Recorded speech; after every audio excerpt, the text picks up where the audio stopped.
ওখানে সব মৌলবাদী অশিক্ষিত মূর্খ সমস্ত লোকজন বসে আছে, কে কার পন্থী কেউ জানে না, কে চিটফান্ড মালিক পন্থী, কে বিএনএ পন্থী, কে আওয়ামী লীগ।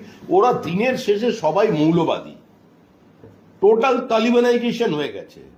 যে অত্যাচার আফগানিস্তানে পর্যন্ত হয়নি সেই অত্যাচার আগে বাংলাদেশে হচ্ছে। আফগানিস্তানের অত্যাচার এই মাত্রায় পৌঁছয়নি। আফগানিস্তান কিন্তু সৌধকে দখল করেছিল।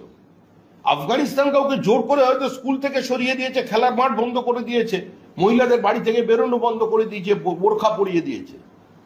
কিন্তু আফগানিস্তানে এইভাবে অন্য ধর্মাবলম্বীদের জোর করে তুলে নিয়ে গিয়ে বিয়ে, গণধর্ষণ, কিশোরীদের ধর্মান্তকরণ, তাদের কলমা পড়ানো, সমস্ত লাইব্রেরি ভেঙে দেওয়া, এই অত্যাচার আফগানিস্তানে হয়নি আজকে যেটা বাংলাদেশ দেখাচ্ছে। ভারতের অবদান কি বাংলাদেশ ভুলে যাচ্ছে? হ্যাঁ, ভারতের যে অবদান মুক্তিযুদ্ধে বাঙালিদের যে বলার তো বিষয় নয়, আবার বাঙালি শব্দকে টেনে আনবেন না। এই নীরজ চৌধুরী অনেকদিন আগে বলে গেছেন, আজকে তিনি কতটা প্রাসঙ্গিক। আজকে তিনি জীবিত অবস্থায় দেখে যেতে পারলেন না, দেখে যেতে পারলে হয়তো দেখতে পারতেন তার ভবিষ্যৎবাণীটা সঠিক ছিল। ওটা কোনো বাংলা ভাষার আন্দোলন ছিল না, দুটো মোল্লাতন্ত্রের লড়াই ছিল কে ক্ষমতা দখল করবে। বাংলা ভাষাটা শুধুমাত্র একটা মৌখিক বলার জন্য, ওইটুকুনি ঠিক আছে। কোথায় গেলেন? এখান থেকে যারা কবিতা পড়তে যেতেন ওপারে, আর নিয়ম করে প্রতি বছর উপনৌকন নিয়ে আসতেন, এপার বাংলা ওপার বাংলা এক, যারা একসঙ্গে যৌথ উদ্যোগে সিনেমা করতেন, কোথায়? প্রসেনজিৎ আমাদের যিনি নায়ক আছেন, তো খুব ভালো এদিক ওদিকে করেন, ভালো ভালো সিনেমা করেছেন, কোথায় গেলেন? একদা বামপন্থী ছাত্রনেতা ছিলেন, পরবর্তীকালে আমাদের পরিচালক হয়েছেন, পরবর্তীকালে আমাদের গৌতম ঘোষ। গৌতমবাবু এত ছবি করলেন, এত প্রতিভাবান পরিচালক, গৌতমবাবু চুপ কেন? প্রতিবাদ করুন। প্রতিবাদ কোথায় গেল? উনি তো বাংলাদেশের সঙ্গে যৌথ উদ্যোগে সিনেমা করেছেন অনেক। চঞ্চল চৌধুরী, এত পৃথিবী বিখ্যাত নাম চঞ্চল চৌধুরী, বাংলাদেশের হৃদয় সম্রাট। আমাদের এখানে এত ফলোয়ার, আজকে সম্পূর্ণ গৃহবন্দী, জীবন সংশয়ের অবস্থা।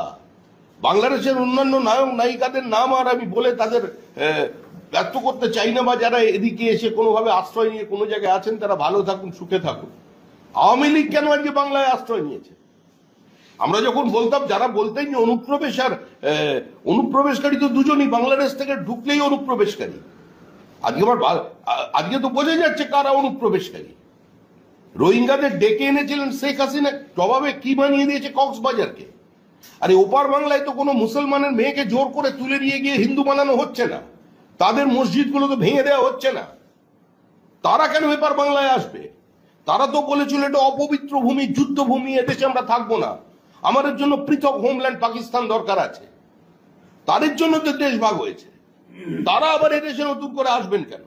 আর তাদের নাম ভোটার লিস্টে উঠবে কেন? 33% বানিয়ে দিল তৃণমূল কংগ্রেস, 27%কে রাতারাতি ভোটার লিস্টে নাম ঢুকিয়ে আধার কার্ড পাইয়ে দিয়ে, আর সেটাকে আবার সদর্পে বলছেন ফিরাদ হাকিম। 2011 জনগণনা, তারপরে কোথা থেকে গণনা করলো তৃণমূল জানি না, 33% বানিয়ে দিল। মানে এত লোক ঢুকিয়েছে উত্তর 24 পরগনার, দক্ষিণ 24 পরগনার। গোটা ধর্মতলা দখল করে শান্তি পায়নি, এখন তো গড়িয়াহাট প্রায় দখলে। এবার আমি সচেতনতা বলছি, হাতিবাগানের দিকে, উত্তর কলকাতার দিকে হাট বাড়িয়েছে, সল্ট লেকে ঢুকেছে, এদিক থেকে এগিয়ে আসছে, আস্তে আস্তে সমস্ত জমি কিনছে গান পয়েন্টে। আপনারা যে কামদুনি বলছেন, কামদুনির পাশে গিয়ে কৃষকদের সঙ্গে কথা বলুন, কি অবস্থায় কৃষকরা আছে। যাদের থেকে জমি নিয়ে মাছ চাষ করা হয় তারা নিয়মিত খাজনা পায় না।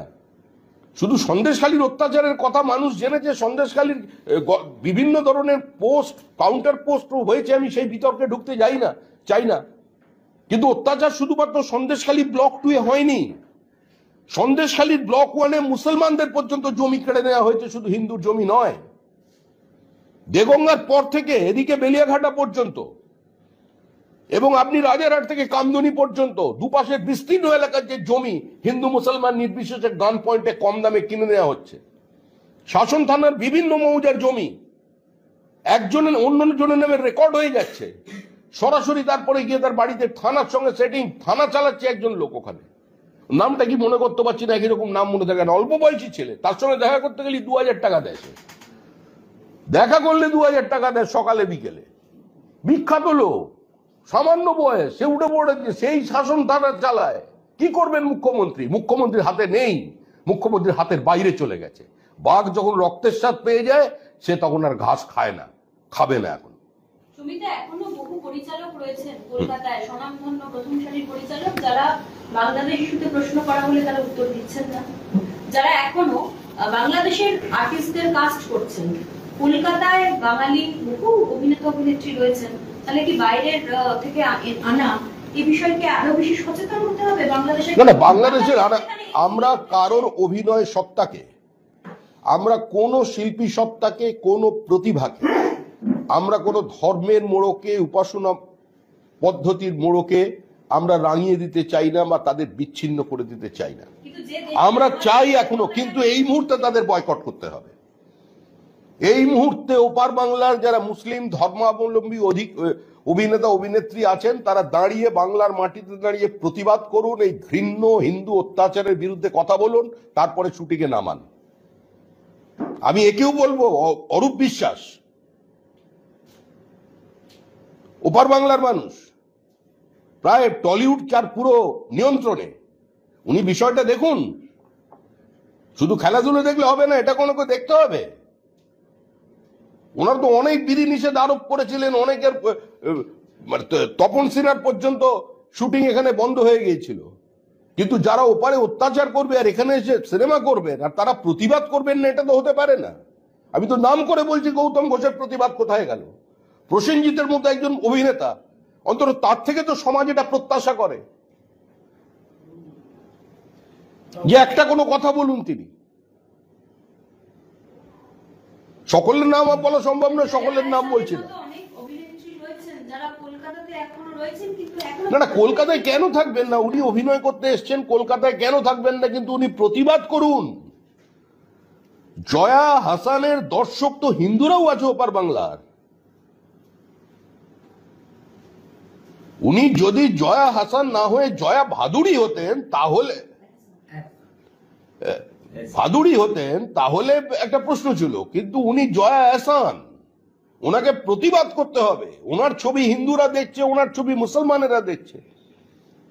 আমরা এই ঘৃণ্য রাজনীতি চাই না, কিন্তু শুধুমাত্র হিন্দু হয়ে জন্মানোটা কি অপরাধ? বাংলাদেশে জন্মানো অপরাধ, কিন্তু পশ্চিমবঙ্গে আমরা হিন্দু হয়ে জন্মাচ্ছি, এটা আমাদের অপরাধ। আজকে তৃণমূল এটা প্রতিষ্ঠা করছে, এটা তৃণমূলের প্রতিষ্ঠা না ববি হাকিমের ব্যক্তিগত উদ্যোগ, সেটা মুখ্যমন্ত্রীর কাছে জবাব চাই আমরা। এটা তো মুখ্যমন্ত্রীকে অ্যাড্রেস করা উচিত এই ইস্যুকে। একটা পুরো জনসমাজকে 33% বলে সরাসরি একজন ক্যাবিনেট মন্ত্রী ভাগ করে দিচ্ছেন, আর মুখ্যমন্ত্রী এর সম্পর্কে কোনো কথা বলবেন না, নীরব থাকবেন?